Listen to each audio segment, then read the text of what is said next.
Hello students, welcome to my channel.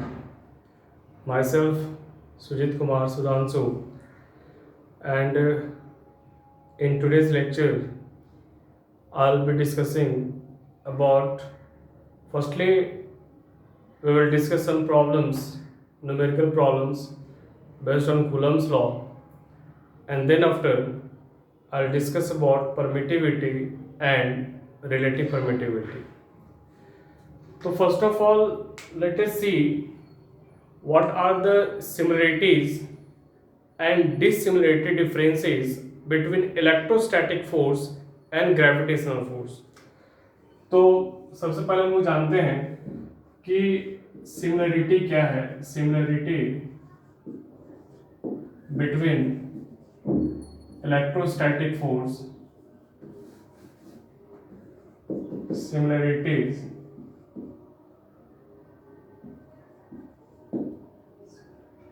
between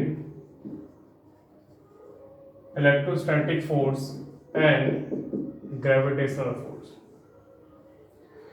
तो जैसा कि हम लोग जानते हैं कि इलेक्ट्रोस्टैटिक फोर्स और ग्रेविटेशनल फोर्स दोनों क्या है, दोनों both follows inverse square law.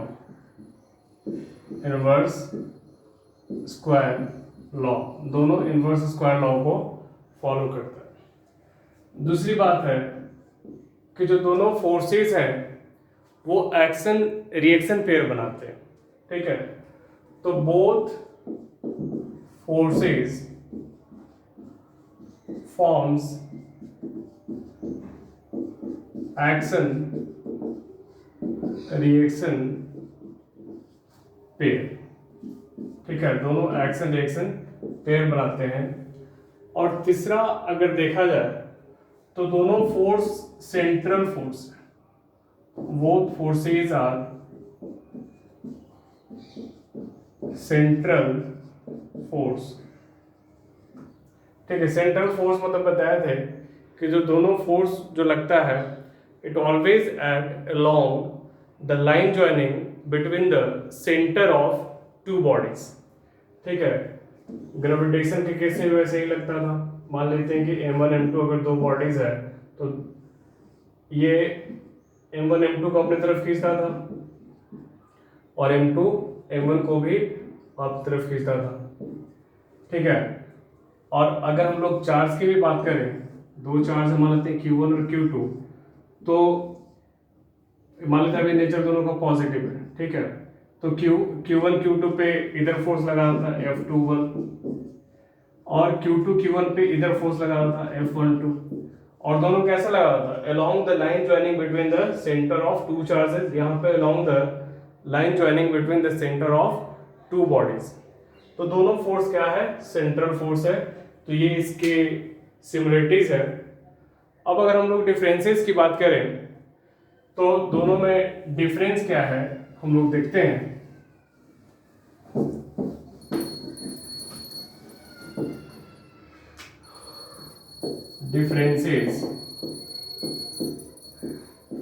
differences between electrostatics force and gravitational force. तो जैसा कि हम लोग को पता है कि electrostatic force between to charge it depends on the medium. ठीक है, मीडियम पे डिपेंड करेगा, मीडियम के नेचर पे डिपेंड करेगा. लेकिन अगर हम लोग ग्रेविटेशनल फोर्स की बात करें तो gravitational force between two bodies does not depend on the medium. That means gravitational force between two bodies is independent of medium. पहला आपका डिफरेंस ये हो गया. दूसरा डिफरेंस आप ये कर सकते हैं, पहला हम बोले करते हैं कि electrostatic force and gravitational force electrostatic force depends on medium. ठीक है, जबकि whereas gravitational force does not depends on medium. ठीक है, पहला तो अंतर ये हो गया। ठीक है, पहला डिफरेंस हो गया कि इलेक्ट्रोस्टैटिक फोर्स मीडियम पे डिपेंड करेगा और ग्रेविटेशनल फोर्स मीडियम पे डिपेंड नहीं करेगा। ठीक है, दूसरा फोर्स है, दूसरा डिफरेंस जो है वो इलेक्ट्रोस्टैटिक फोर्स जो होगा ये अट्रैक्टिव भी हो सकता है। ठीक है, अट्रैक्टिव भी हो सकता है और रिपल्सिव भी हो सकता है। ठीक है, इलेक्ट्रोस्टैटिक फोर्स रिपल्सिव भी हो सकता है, अट्रैक्टिव भी हो सकता है, ये डिपेंड करता है नेचर ऑफ चार्जेस पे। लेकिन अगर हम लोग ग्रेविटेशनल फोर्स की बात करें तो it is always attractive in nature, ये कभी भी रिपल्सिव नहीं होगा। तो हम कह सकते हैं कि electrostatic force may be attractive और repulsive in nature, whereas gravitational force is always attractive in nature। ठीक है, तो ये दोनों में डिफरेंसेस हैं और हम लोग कुछ न्यूमेरिकल्स करते हैं कूलम्स लॉ पे।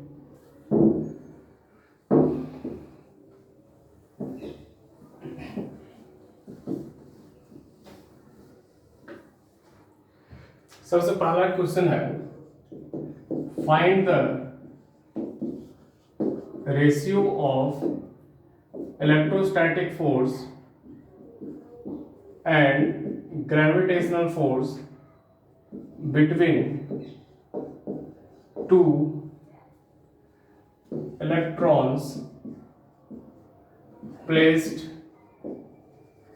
Eight some separation. ठीक है, placed at some separation.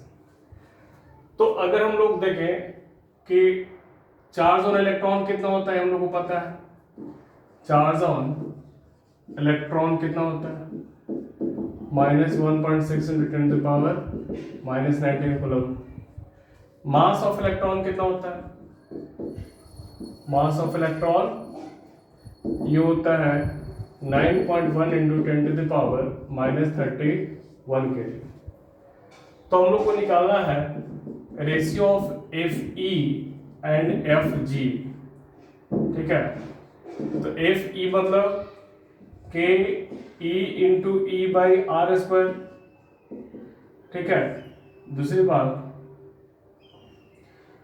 E × E/r², और इसका ग्रेविटेशनल फोर्स हो जाएगा G, mass of electron into mass of electron by r²। r² से r² कैंसिल, तो यहाँ पे k का वैल्यू होता है 9 × 10⁻⁹ और E का वैल्यू 1.6 × 10⁻⁻19 और इसका स्क्वायर हो जाएगा, और नीचे G का वैल्यू होता है 6.67 × 10⁻⁻11 और 9.1 × 10⁻31 kg का भी स्क्वायर हो जाएगा। तो इसको जब हम लोग सिंप्लीफाई करेंगे तो लगभग हम लोग को मिलेगा 10⁻42, जो कि बहुत बड़ा वैल्यू है। तो पहले भी मैंने आपको बताया था कि जो इलेक्ट्रोस्टैटिक फोर्स होता है वो ग्रेविटेशनल फोर्स से बहुत ज़्यादा होता है।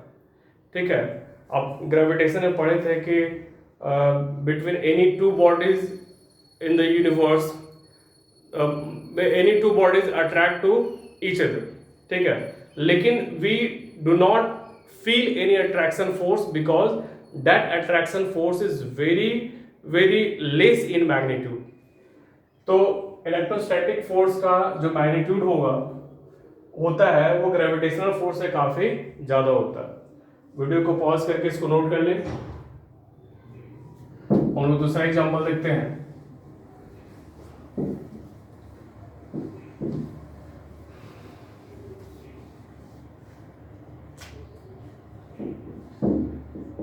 When a charge Q is divided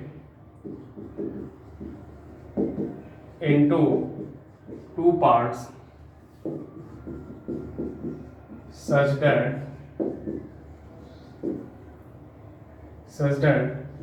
when they are kept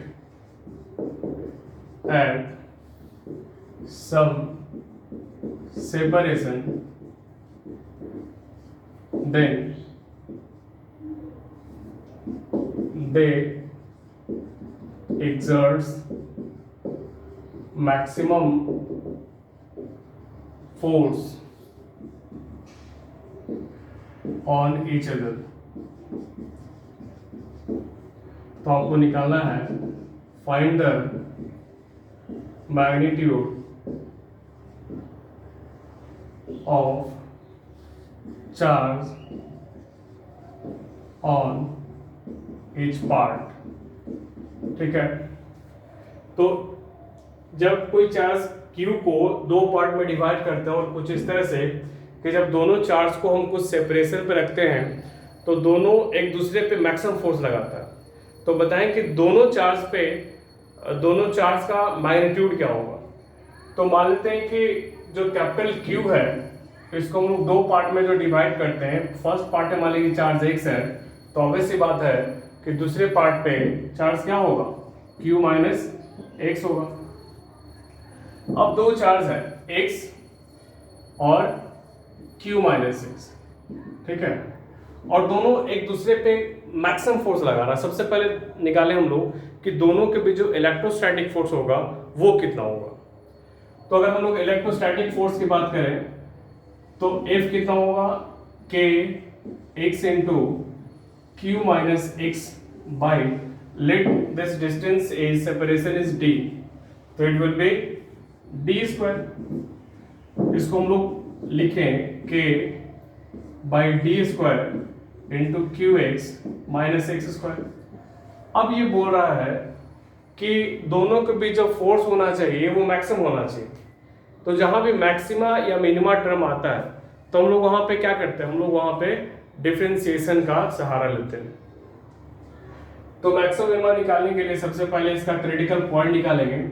यहां पे देखिए डी फिक्स है, ठीक है, वेरिएबल क्यू भी फिक्स है, वेरिएबल क्या है, एक्स है, तो हम लोग एक्स के टर्म में इसको डिफरेंशिएट करते हैं। ठीक है, तो D F by d x अगर निकालें तो हो जाएगा क्या, के बाई डी स्क्वायर इंटू, अगर हम लोग इसको अलग अलग लिख देते हैं, K Q by D square into X minus K by D square into X square. ठीक है, इसको अगर डिफरेंशिएट करेंगे तो पहला वाला आ जाएगा के Q by D square into D by d x of x हो जाएगा, और एक्स में आ जाएगा के बाई डी स्क्वायर, कॉन्स्टेंट तो बाहर आ जाएगा, D by d x of x square. ठीक है, इसको क्वेश्चन को नोट कर ले, हम लोग ऊपर इरेज कर रहे हैं। ठीक है, पॉज करके इसको नोट कर ले।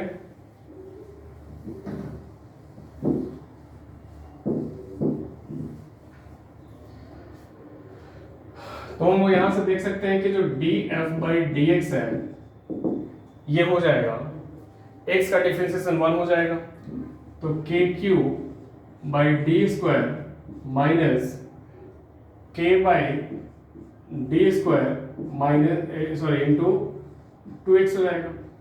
अब जहां पे मैक्सिमा या मिनिमम होता है वहां पे डी एफ का value D F by d x का वैल्यू क्या होगा, 0 होगा। वहां से हम निकाल लेंगे कि x के किस वैल्यू पे इसका वैल्यू मैक्सिमा हो सकता है, मिनिमा हो सकता है। ठीक है, तो इसको 0 करेंगे तो हमें क्या मिलेगा, K Q by D square minus K by D square into 2x equal to 0। तो यहाँ से x आ जाएगा आपका q बाई 2। अब इस q बाई 2 पे मैक्सिमा भी मिल सकता है और मिनिमा भी मिल सकता है। इस q बाई 2 पे मैक्सिमा भी मिल सकता है और मिनिमा भी मिल सकता है। तो कैसे चेक करें कि इस पॉइंट पे मैक्सिमा होगा या मिनिमा होगा, तो इसके लिए हम लोग डबल डिफरेंशिएशन का सहारा लेते हैं। जो given D F by d x हम लोग निकाले हैं, इसको हम लोग क्या करेंगे, डबल डिफरेंशिएट करेंगे। तो d two f by d x square अगर देखा जाए किस वैल्यू पे, तो x equal to q by 2 पे देखें तो क्या होगा, minus K by D square और 2 तो बाहर आ जाएगा, और D by d x of फिर से कितना आ जाएगा x, मतलब ये हो जाएगा -2k बाई डी स्क्वायर, और इसका वैल्यू तो 1 हो जाएगा, तो क्या आ गया, नेगेटिव आ गया। तो नेगेटिव ये शो कर रहा है कि x equal to q by two पे ये जो f होगा वो मैक्सिमम होगा, ठीक है। और जो चार्ज का डिस्ट्रीब्यूशन होगा वो कैसे कैसे होगा, तो ये x क्यू बाई टू होगा और दूसरा q minus Q by to, मतलब वो भी q बाई टू होगा। इसको नोट कर लें, इसको इरेज करें हम।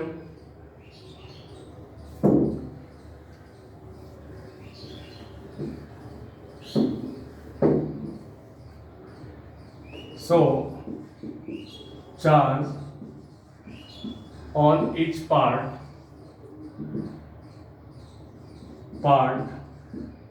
is q by 2 हो जाएगा, ठीक है। यही हमारा आंसर होगा। कोई दिक्कत इसमें नहीं होना चाहिए आप लोगों को। कोई अगर दिक्कत हो तो आप कमेंट में लिख सकते हैं, उसको हम लोग अगले क्लास में क्लियर करेंगे, अगले लेक्चर में। इरेज करें इसको।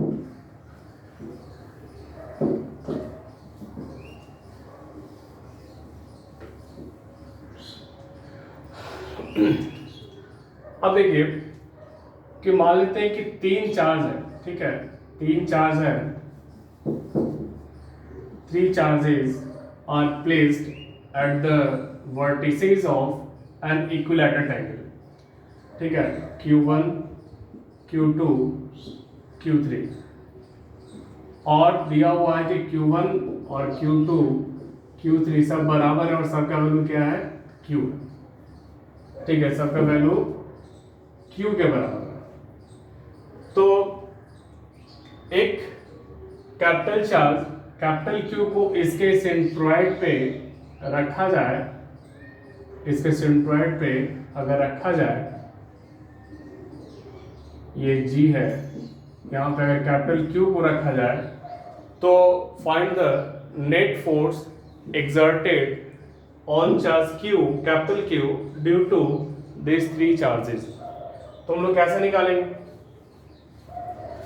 तो देखिए सबसे पहले मान लेते हैं कि ये A है, ये B है और ये C है, और इसको G मान लें। इसको थोड़ा सा एक्सटेंड करते हैं, चूंकि इक्विलैटरल ट्रायंगल है तो आपका ये मीडियन भी होगा और परपेंडिकुलर बाइसेक्टर भी होगा साइड का।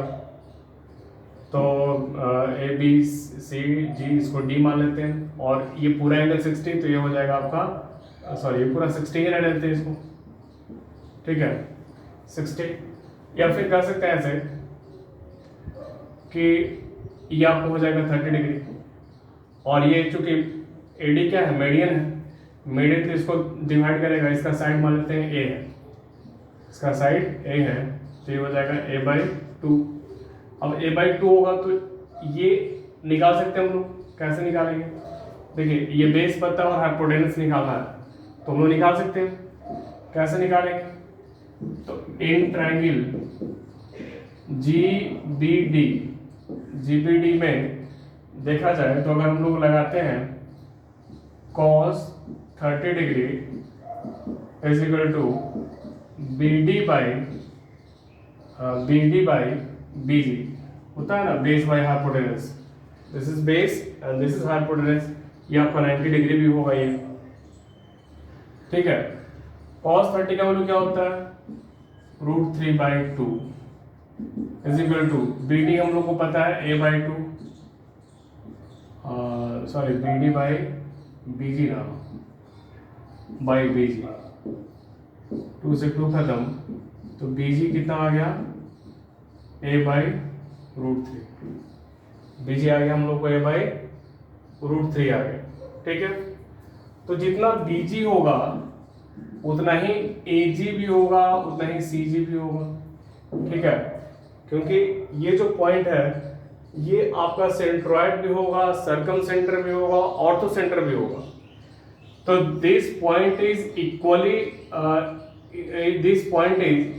at equidistant from this vertices also। तो हम कह सकते हैं कि BG is equal to AG is equal to CG, और इसका वैल्यू कितना होगा, A/√3 होगा। अब हम ये डिस्टेंस निकालें, अब हम लोग को निकालना है इस पे नेट फोर्स निकालना। तो नेट फोर्स के लिए देखा जाए तो इसको यहां पे डायग्राम बना रहे हैं, प्लस क्यू है, ठीक है। तो ये क्यू जो है, ये Q1 इस पे इधर फोर्स लगाएगा, ठीक है। ये Q1 इधर लगाएगा, कितना लगाएगा, तो इसको हम लोग लिखेंगे Q1 Q बाई AG का स्क्वायर होगा, ठीक है। ये इसको रिपेल करेगा ना, दोनों का नेचर सेम है। Q1 पॉजिटिव, Q1 का वैल्यू कितना है, Q है, तो इसको हम लिख सकते हैं कि Q बाई और AG का वैल्यू कितना है, A बाई रूट थ्री का स्क्वायर, ठीक है। और ये चार्ज इसको क्या करेगा, इसको इधर रिपेल करेगा, ठीक है। तो इसको हम लोग पॉइंट से रिप्रेजेंट करते हैं। सबसे पहले उसको कैपिटल Q को पॉइंट से रिप्रेजेंट करते हैं। तो ये चार्ज इसको इधर नीचे की तरफ लगाएगा और ये चार्ज इसको इधर लगाएगा फोर्स, और ये भी उतना ही हो जाएगा के q capital Q by A by root three, मतलब 3 हो जाएगा A स्क्वायर, और ये भी उतना ही फोर्स लगाएगा इधर के 3 के Q capital Q by A square. अब देखिए ये एंगल कितना होगा, 120 डिग्री, ये भी कितना होगा, 120 डिग्री, ये भी कितना होगा, 120 डिग्री। अब ये तीनों फोर्स का हम लोग क्या निकालना है, ये तीनों फोर्स का रिजल्टेंट निकालना है, जो कि अब ये क्वेश्चन जो है वो वेक्टर का बन गया, ठीक है। 3 forces are acting at a point, then find the resultant of this all forces. तो कैसे निकालेंगे हम लोग, इसको इरेज कर रहे हैं, ठीक है।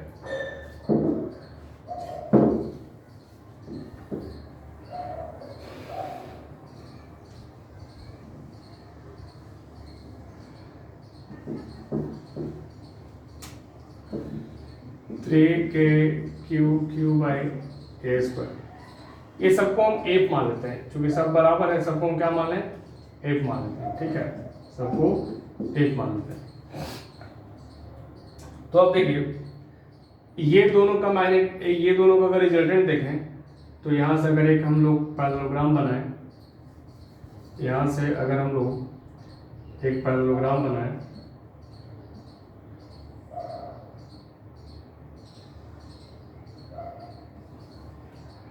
कुछ ऐसा आएगा, और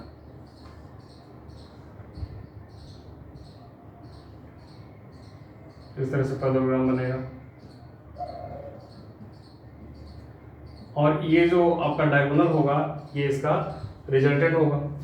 तो देखिए ये भी एफ है, ये भी एफ है, दोनों के बीच एंगल कितना है, 120 डिग्री। तो दोनों का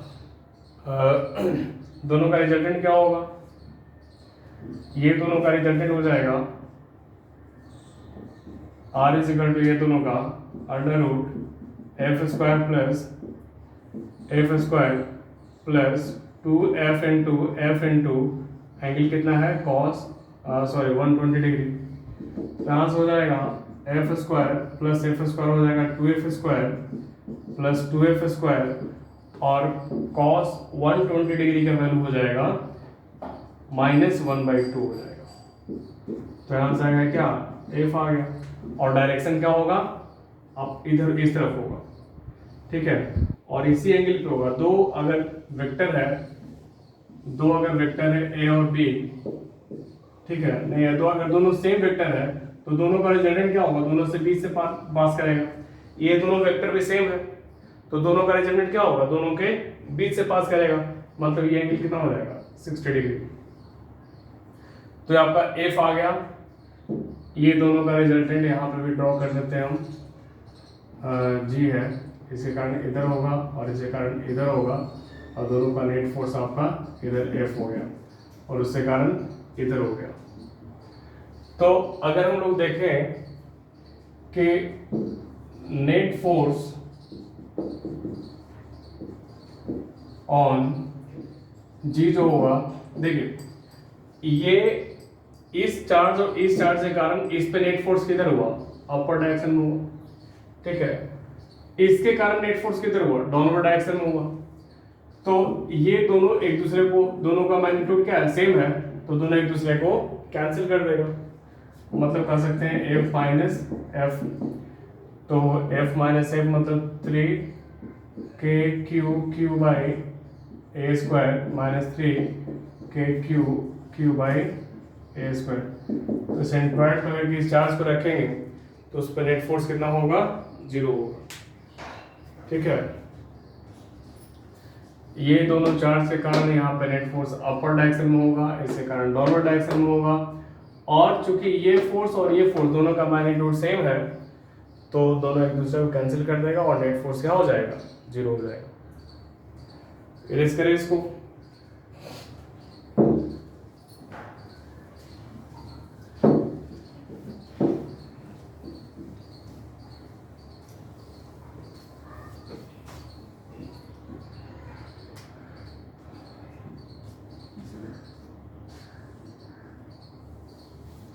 अगेन सेम क्वेश्चन है, बस थोड़ा सा मॉडिफाई कर दे रहे हैं। यहाँ पे प्लस क्यू है, यहाँ पे प्लस क्यू है और यहाँ माइनस क्यू है, ठीक है। ये Q1 है, ये Q1 और ये Q2, ये Q3। Q1 का वैल्यू भी Q है, Q2 का वैल्यू भी Q है, लेकिन Q3 का वैल्यू क्या है, माइनस Q है। तो आपको निकालना है find the net force on Q3। Q3 पे नेट फोर्स कितना होगा, ठीक है। इसको डायरेक्टली हम माइनस Q ही लिख देते हैं।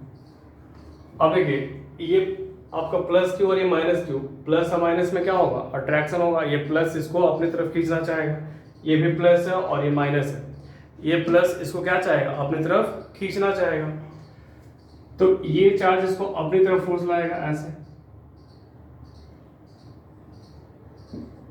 ठीक है। F3 इसको 2 मान लेते हैं, और ये भी इसको क्या चाहेगा, अपनी तरफ खींचना चाहेगा। F3 1, ठीक है। देखिए F3 1 और F3 2, ये चूंकि इक्विलैटरल ट्रायंगल है, क्या ट्रायंगल है, इक्विलैटरल ट्रायंगल है, इक्विलैटरल ट्रायंगल है, और इसका साइड है A, ठीक है।